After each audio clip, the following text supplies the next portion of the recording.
My stepdaughter asked me to smile for one last photo on a Lighthouse catwalk, then let go. As I hit the rail, my husband breathed few words that kept me alive. Go limp, Driftwood. If you think that's the darkest part, it isn't. My name is May Caldwell. I'm 62 years old, and 3 days ago my stepdaughter guided my husband and me onto a Lighthouse catwalk and let go. The catwalk was slick from fog, the iron rail gritty with salt, the ocean below working itself into a white-capped fury. When I felt the jolt and the world turned sideways, Earl's breath touched my ear and he whispered the only sentence that could navigate me through it. Go limp. Be driftwood. Don't fight. I had not expected to die looking at a lens. Sabrina had said, "Smile, May." Last picture with the ocean, and the camera shutter clicked just before the metal gave me up. Everything after that was sky and water, and the strange quiet that comes inside panic. I remember the taste of rust when my mouth hit the rail, the rip of fabric at my shoulder, and then nothing but gray light and the color of cold. I did what Earl told me. I didn't flail. I went slack like a piece of storm-broken wood and let gravity do the thinking. I hit something not water, kelp and rock, a shelf that had no reason to be where it was, except that it was, and we were still breathing. Pain announced itself in clear, practical language. My shoulder didn't belong to me. I couldn't find my right foot. Earl's fingers found my left hand anyway. 2 squeezes, our old code for "I'm here." Voices floated from the catwalk above us, flattened by fog and iron. "They're gone," Sabrina said almost kindly, as if offering condolences to the air. "We call now?" That was Cole, her fiancé. His voice carried the friction of someone who rehearsed panic and now had to play it. "We wait," Sabrina told him. "Then we call." We tried. A wave took them. "Say it back." "A wave took them," Cole repeated. Down on the shelf, Earl's mouth found my ear. "Don't breathe big," he murmured. "Let the ocean think you belong to it. People die fighting. Sometimes you live by playing dead." I lay still, letting the fog soak into my hair and the cold bite up my arms, waiting for something human to arrive. Before all of this, our life in Astoria had a sound. It was the sound of coffee dripping into a mug and a gull heckling at the river, the gentle rasp of sandpaper in the shop behind our house, where Earl smoothed cedar to a satin sheen because he couldn't stop teaching his hands to be useful. I used to shelve books at the public library, my days measured in Dewey Decimals, and the way kids ask for stories like they're asking for water. Astoria sits where the Columbia meets the Pacific, a junction so unruly they call it the graveyard of the Pacific.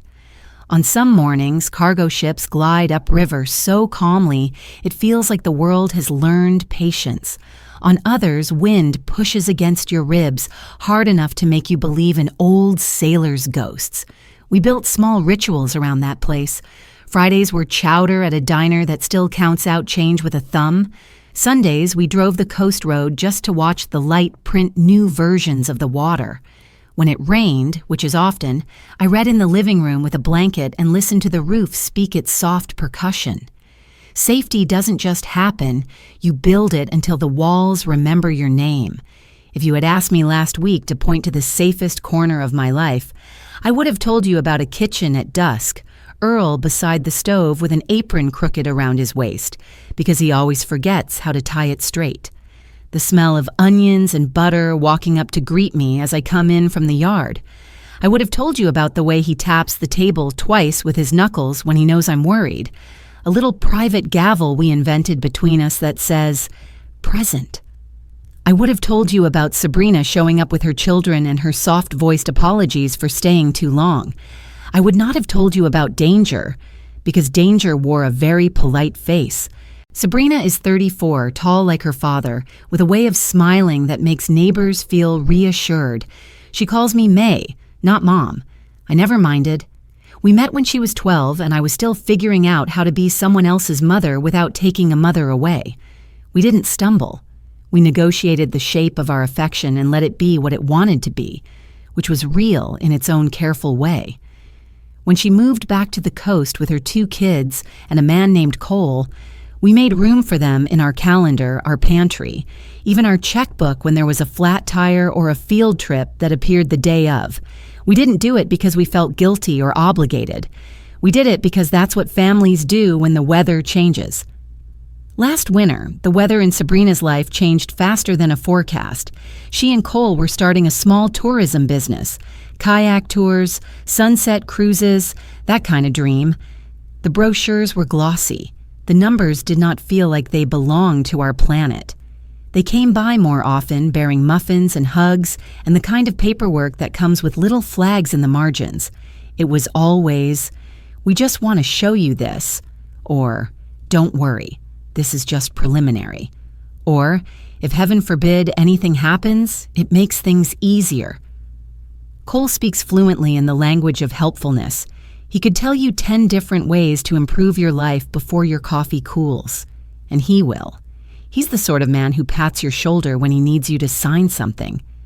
I didn't know how to say that his palm on my bone felt like a weight, so I smiled and made tea instead.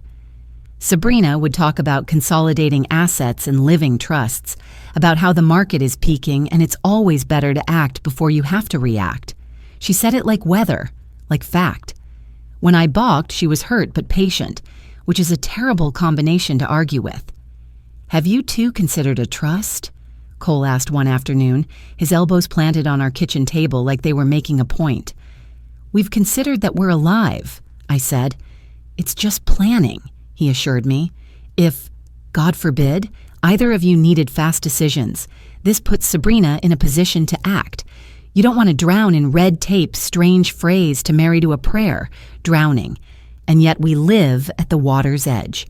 People pull their metaphors from whatever they see most. If you stare at waves long enough, everything becomes a tide. The more they came, the less we were allowed to ask questions. They didn't nag. They educated. They rephrased and reframed. They brought pie and statistics. They were helpful, the way a friendly current is helpful when you don't know where it goes. There was another rhythm in our house that had nothing to do with them. It was a rhythm of absence. We had a son, Levi, my firstborn. He laughed mostly with his eyes and walked like he was about to race even when he wasn't. He loved the river as if it were a person you could trust and also had to keep an eye on. 22 years ago, he went out to the North Jetty at night to take pictures in bad weather. He didn't come back. The report said accident, slippery pier, boots found, no body. "No one beats that bar in a storm," the old men said in the diner, and I folded that sentence inside me like a small, persistent splinter. We talk about him less than you'd think, not because we don't love him, but because grief has its own social rules. People build little sheds in their hearts where they keep the things that would otherwise be too bright. Sometimes, when the house was quiet, I would take out a box of his photographs and hold them in the kitchen light, letting the river he loved slide through my hands. Nothing in any of those pictures looked like an accident. The camera is honest that way. It records what it sees, not what you need to believe. On a Tuesday, Sabrina called to ask about the weekend. Her voice was sunny. It's difficult to distrust a sunny voice. "Your 40th anniversary is this month," she said.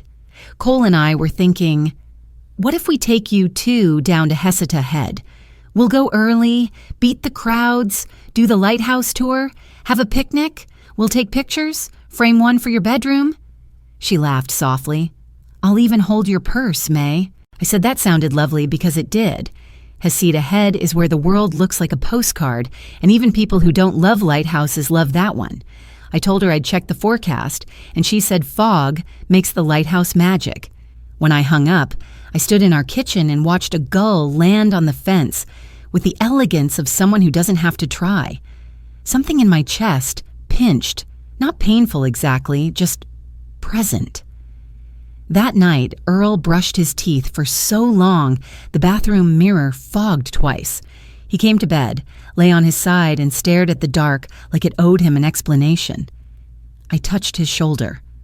"What aren't you telling me?" I asked. He reached across the sheet and found my hand in the honest way he always has. "Not tonight," he said, and his voice had splinters in it. "We do this thing, in long marriages, where we can sense the weather in each other before it shows up on the horizon." The next morning, Earl's coffee went cold on the workbench. He sanded without the radio on. He sharpened pencils that were already sharp. I set a mug in front of him and stood there until he looked up. "Tell me," I said. "Tell me now." He does not cry. He once carried a child out of a smoke-blackened apartment stairwell and didn't cry. He had cried when Levi didn't come home, but it was the kind of crying men do into their hands so you won't hear it. When he spoke that morning, his voice carried the weight of someone who has been holding a brick for 22 years and has just now figured out where to set it down. "I followed Levi that night," he said. "He told me about a text and a sentence that sounded ordinary until you looked at it from another angle. Levi had messaged him that he was going to the pier to straighten something out. Earl went after him because he knew what anger can do to a 20-year-old boy, and because he had learned, on 100 calls, how quickly a night can go wrong. He described arriving at the pier and hearing voices before he saw bodies. He described the sharp sound a paper makes when someone is waving it to make a point. He said Levi was angry and Sabrina wasn't. There are kinds of calm that feel colder than wind. He accused her of using our information," Earl said, the words heavy. "Small amounts at first, then bigger. He told her to put it back or he'd go to you. He said he had proof." "What did she say?" I asked, but I could already see her face the way it shuts like a door. "She told him to stop being dramatic." He stepped back. It was wet. I was halfway down the pier. He slipped. He reached. I didn't get there in time. "You told the police it was an accident," I said. "I told them what I saw," he answered, "and what I needed to believe to keep the only child I had left. Levi was your child, and Sabrina is too." The room tilted. I had to touch the table to remember where the floor was.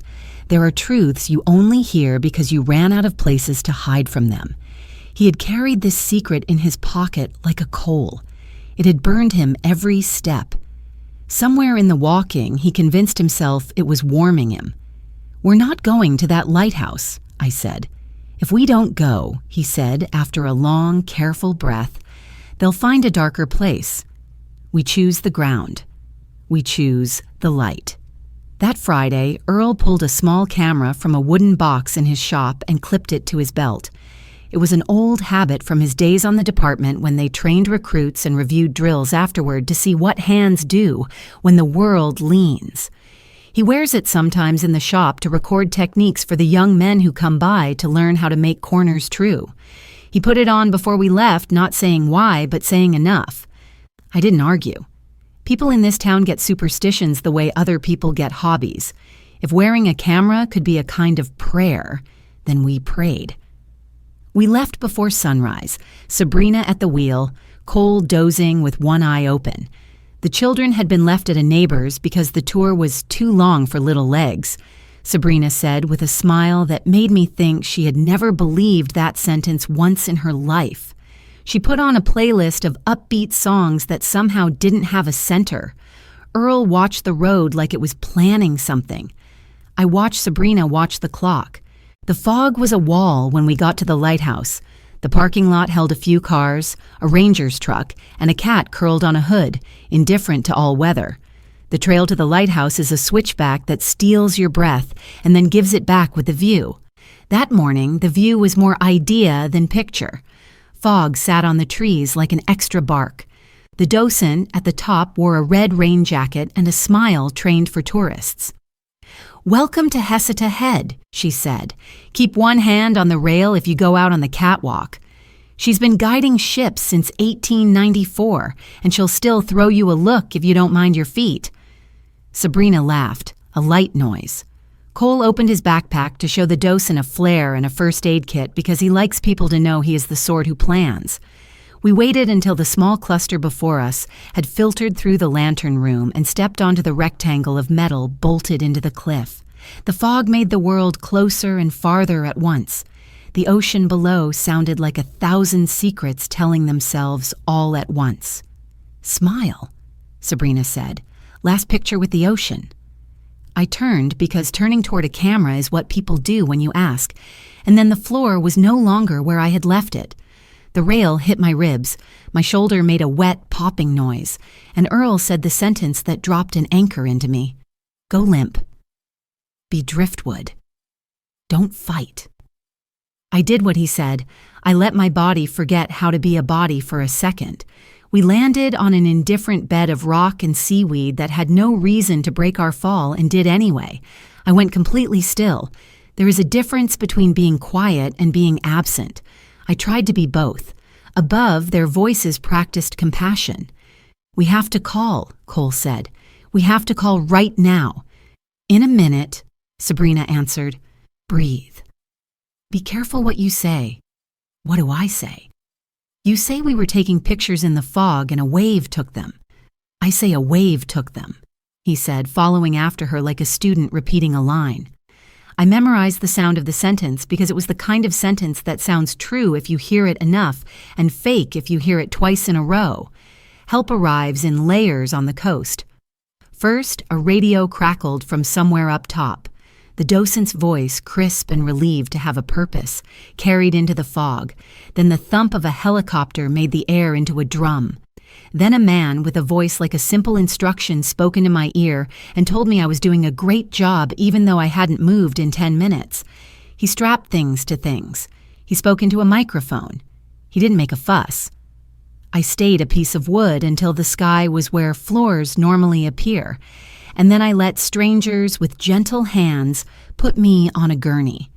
I heard Sabrina crying in the background, the sound well made, and Cole saying, "We tried," in a tone you could sell to anyone who hadn't been on the shelf in the fog listening. The hospital smelled like lemon and old pennies. The fluorescent lights made everyone look honest, which is an illusion. A nurse leaned over me. Her badge said Nora, and her eyes said she read more than charts. She touched my wrist and spoke under her breath, so far under that it was almost not speech. "If you can hear me, and you're doing this on purpose, move your index finger the littlest bit," she said. I moved my finger the littlest bit. Her mouth did not change. Her eyes flicked to the monitor as if it had told a joke only she got, and she murmured, "Understood." She left the room and returned with a doctor who had practiced the craft of seriousness for years, and 2 deputies whose uniforms looked like the trees outside when it rains. The doctor checked my pupils as if I were a student who had to be allowed to pass. The deputies stood back because that's what training tells you to do when life and death are having a conversation in a small room. "You can keep doing what you're doing," one of the deputies said quietly. "We can hold the door." I heard steps before I saw shadows. Sabrina's voice arrived first. "Please," she said through the doorway, "we just need a minute to say goodbye." She raised me. "Please," they let her in with Cole. I smelled her perfume and thought about the way scent is a kind of declaration. Cole stood at the foot of the bed and made his voice break in polite places. "May," he said, "if you can hear us, we love you." A wave took you. There was nothing we could do. Sabrina leaned down as if kissing my forehead, but her lips missed my skin by an inch. She whispered into the air above me. "You should have stayed where you belonged," she said, so quiet you could call it nothing. "You were safe when you read other people's stories. You got dangerous when you read ours. They left." Nora came back and placed 2 fingers on my wrist, then turned to the detective who had slipped into the corner like a shadow that knows its job. He said his name was Adrian Carver, and that he would prefer the truth in any condition it came in. Slowed, whispered, nodded, or blinked. I told him as much as my mouth could afford at that moment. I told him about the catwalk and the sentence we were supposed to repeat. I told him about the pier 22 years ago because you cannot make sense of the catwalk without understanding the pier. He asked if any recording existed. I told him about the camera clipped to Earl's belt and the wooden box where the spare cards live. That's because, after a certain age, you build systems you can rely on when the body begins to skip steps. They found Earl in a room down the hall, conscious in bursts. When Carver told him what I had told him, Earl took a breath that sounded like a man allowing himself one kindness in a long time and said, "Top drawer, blue case, label, says Train 7. A deputy left and returned with the camera like it was something holy. A technician bled its contents into a laptop and the screen filled with a waveform that looked like a tightrope between cliffs. We listened. We heard fog on metal and the soft scratch of cotton on a belt. We heard Sabrina say, "We wait," and say it back. We heard Cole practice. We heard the docent's radio transform a private moment into something a dozen people shared. Carver's jaw tensed in a way that didn't read as anger so much as commitment. "That'll do," he said. "For now." They arrested Sabrina and Cole in the hospital parking lot while the rain turned the asphalt into a mirror. You could see the sky breaking twice, once above, once below. The deputies walked up to them with voices set to calm. "Sabrina Mercer, Cole Mercer, hands where we can see them." "What are you doing?" Sabrina asked, innocence stitched into every syllable. "We're the ones who survived." "They're gone. Your victims are alive," the deputy said, "and talking." A line snapped somewhere behind Sabrina's eyes. She looked at Cole. He looked at his shoes and said, too quick, "We waited like you said."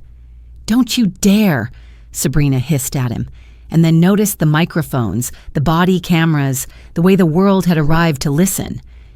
In a courtroom in Newport weeks later, I sat on a hard wooden bench that smelled like dust, that had learned Latin and tried not to measure time. The prosecutor stood in a navy suit that fit him like a good argument and laid out a story he had practiced until it felt inevitable. The defense counsel wore sympathy like a wool coat and talked about fog and grief and how families can mishear each other when the ocean is involved. The jury listened. Real people with real jobs and the kind of faces you trust because they don't seem to want anything from you. When it was my turn, I told them that I had taught children how to whisper in libraries their whole lives, and today I needed them to listen louder. I told them I had believed in the world so much I set my firstborn free beside it, and the world kept him. I told them reasons are not ropes. They don't pull people off catwalks. Hands do. The prosecutor asked me if I had heard Sabrina whisper that I should not have asked about accounts. Yes. He asked if I had heard Cole say a wave took us. Yes. He asked if anyone had reached toward me on the catwalk to pull me back. Number. Fog doesn't rehearse lines. People do. Earl told the truth about the pier on the stand. He unstitched himself in front of strangers and did not once ask them to forgive him. He didn't cry. He looked at the jury the way he looks at nails he needs to set straight. Sabrina watched the jury like a rock watches a tide chart, calculating the moment she would be able to breathe again. Cole looked at the door as if it could become a solution. They played the recording from Earl's camera. Hearing your own life echoed back to you by a machine that cannot love you is a strange kind of mercy. When the audio finished, the courtroom exhaled in a single, small sound, the kind people make when they've decided something without telling themselves exactly what it is yet. In closing, the prosecutor said, "A wave can take you." Yes, but a wave is not a plan. The defense said, "Fog plays tricks." The jury left and returned with faces that had already met the gavel in their heads.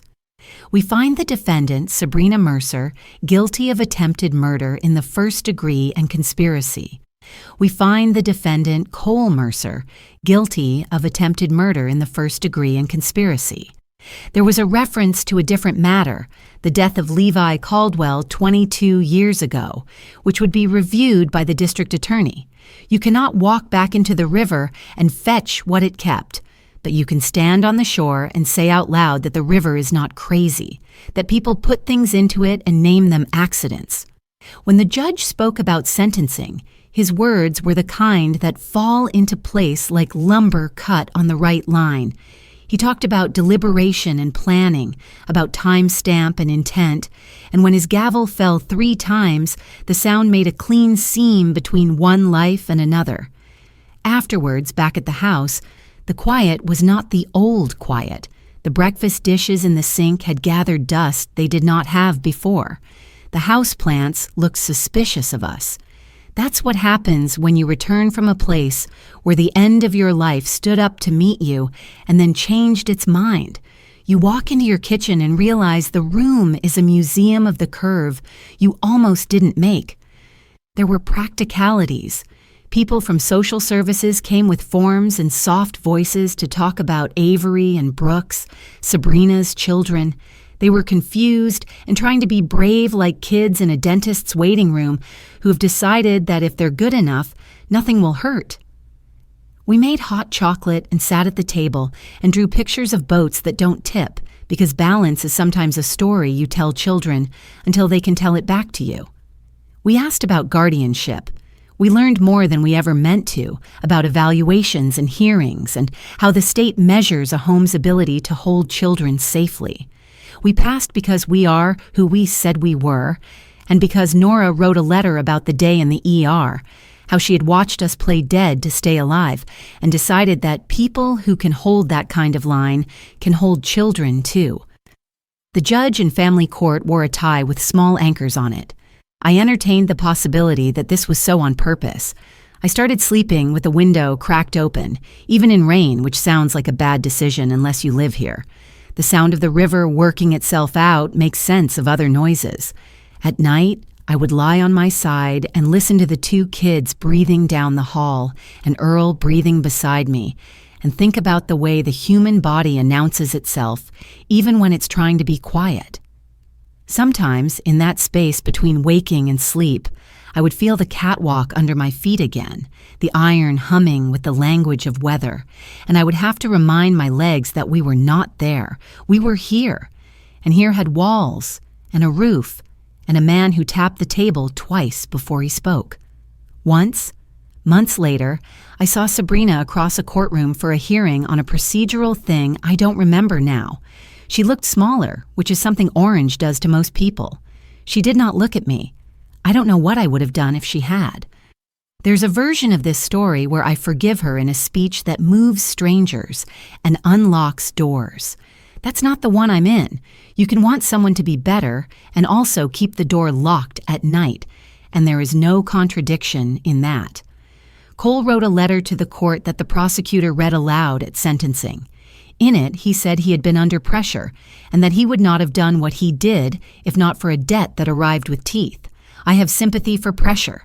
I have no sympathy for hands on a rail. We took the kids to Hesed Head a year after the push because you don't let bad people own good places. We went on a day when the sky was clean like a sheet pulled tight on a line. The docent had a different voice, and this time we did not step onto the catwalk. We stood in the grass below and looked up at the light moving its one bright eye through the daytime, and I told the children that a lighthouse isn't the sun or the moon. It's a person standing high, turning a small truth in circles all night so strangers don't die. Brooks wanted to know if the lighthouse got tired. Yes, I said, and it turns anyway. On the way home, we stopped at the diner with the chowder and paid in cash. Avery asked me about Uncle Levi because children smell stories on grown-ups the way dogs smell rain. I told her he laughed with his eyes and that he loved the river the way you love a dog that might run away, but always comes back when you whistle. I told her sometimes the river keeps what it keeps, and your job isn't to argue. It's to say the name out loud in the kitchen when you're making toast, so the house remembers who it belongs to. I do not pray the way some people do. I talk to the house, I talk to the river. I tap my fingers on the table twice in the morning to tell the day I'm present. When I need a verdict, I mean a real one, not the kind the court writes down, I say it out loud in the way my grandma taught me, simple. My verdict is this: you are not the wave that took us. You are only hands. We saw you. We will not turn our faces away. People ask, sometimes in careful ways, what I would have done if the shelf of rock had not been where it was, if the ocean had kept us the way it kept Levi. How justice then? How anger then? I can't answer unasked questions. I can only tell you what we did when the shelf was there. We went limp. We were driftwood. We didn't fight the water. We made ourselves small so the truth could be bigger. We let a nurse see us. We let a detective gather up the pieces. We walked into rooms where people wore ties and told them our lives until they were ours again. Earl keeps the camera in its wooden box now, but he has not touched the cards. He says he doesn't need to watch again, and I don't either. It's enough to know that a device meant for training turned into an oath. Sometimes he takes the kids into the shop and teaches them how to sand with the grain and how to measure twice before you cut once. He says, listen to the wood, and they nod like sages. He taps the table twice before dinner, like it's a lever that lifts the roof up a bit so the air can get in. We bless the food by breathing. Spring came, and the magnolia out front did its annual magic trick of pretending to burn without burning. We planted snap peas against the fence, little green commas promising a sentence. The kids made a fort from a blanket and 2 chairs and demanded a password to enter their democracy. When they asked what the word should be, I told them driftwood, and they laughed because it sounds like a made-up thing when you're 9. They let me in anyway. When it rains, which is most days, the river writes its cursive across the bay, and the ships stand in it like punctuation. The gulls argue. The cat on the fence ignores them. I make coffee and watch the steam draw its ghost above the mug. Sometimes the fog is so close to the windows, it feels like your grandmother's breath when she hums. On those mornings, I stand and hold the warm cup and think of a catwalk, a sentence we refuse to repeat, a line we repeated to each other in a hospital, in a courtroom, and a kitchen. Present. I've heard people say time heals. Time doesn't heal anything by itself. It just gives your hands something to do while you work. Earl and I work. We haul boxes to the attic and bring down others. We say Levi's name to the kids with the same frequency we say, brush your teeth, so it becomes a habit. We allow the light to be a person in our town who is doing her job. We do ours. We light the porch at night so the dog sees the steps. We show up at the school play with flowers from the grocery store wrapped in paper that will cut if you hold it wrong. We sit in rooms where lawyers try to find the end of a ribbon, and we explain where it begins. When the paperwork to adopt the kids arrived with its stack of small print promises, Earl read every line louder than he had to, then set the papers down and looked at me in that old way, where the corners of his eyes go tired and proud at the same time. "You ready?" he asked. "Always," I said. We signed in blue ink because the clerk said the computer reads it best. There are 100 places in life where the practical choice is also the poetic one if you squint. We handed the folder back across the counter, and the clerk smiled in that exact way the young do when they don't yet know which moments will ring inside their skulls in 20 years. She said, "Congratulations," like an oath. I said thank you in a voice that knew it was solid. I don't know what Sabrina thinks about at night. I hope she thinks about her children's faces when they sleep, not because she deserves the beauty, but because beauty is heavy and might tip the scale toward honest when she is a person with choices again. I don't write to her, I don't go to the prison. My forgiveness, to the extent I can manufacture any, lives in the fact that I do not spend my time wishing her harm. That's as far as I can go and still look myself in the eye while I brush my teeth. Cole wrote once, a thin apology threaded through with explanations that sounded like excuses, that sounded like fear. He said he was sorry for the inconvenience of almost dying. I didn't respond, not because I lacked words, but because sometimes silence is the only sentence that fits. There are days when the wind comes down the river like a teacher who has had enough, snapping flags and making porch chimes shout at each other. On those days, the lighthouse shines through lunch like it has no off button. I think about the list of things I used to believe and the list of things I still do. They're both shorter than they were, which is something people don't tell you about getting older. The pruning hurts less than you'd think and more than you can explain. If you're listening for advice, here's what I have. Pick a person who will whisper the right sentence into your ear when the ground gives out. Learn how to go limp when the situation calls for it. Don't fight an ocean that only knows how to win. Save your fighting for rooms with chairs and microphones and forms. Keep a small camera if it helps you tell the truth later. Don't rehearse lies you will need to say into a child's ear. Teach your table a code and use it. The kids like to climb on the driftwood on the beach like it's a playground designed by someone with a sense of humor. I watch them the way mothers past a certain age learn to watch everything, with patience that looks like inattention. I used to think driftwood was sad, a tree that failed. Now I know better. It's a survivor that learned the shape of a second life. I don't know if this is the ending. It's the place the story chose to rest. The catwalk is still out there, bolted into the cliff the way grief bolts itself into your days, if you let it, and the light is still turning. Somewhere, a new docent is learning to tell strangers what she loves without making it sound like a lecture. Somewhere, a couple is taking a picture with the ocean and they'll frame it for their bedroom, and that will be a good idea, not a threat. Somewhere, a nurse is leaning over someone who is not ready to be dead yet and saying the smallest sentence that can save a life. I see you. My name is May. I am 62 years old. I live by a river that argues with an ocean, and I love a man who taps twice on the table to announce his heart is still on duty. My firstborn's name is Levi. You can say it out loud in your kitchen if you like. My stepdaughter did a terrible thing, and the law made a shape around that and gave it a name. My grandchildren sleep in the next room with their mouths open like small doors letting light in.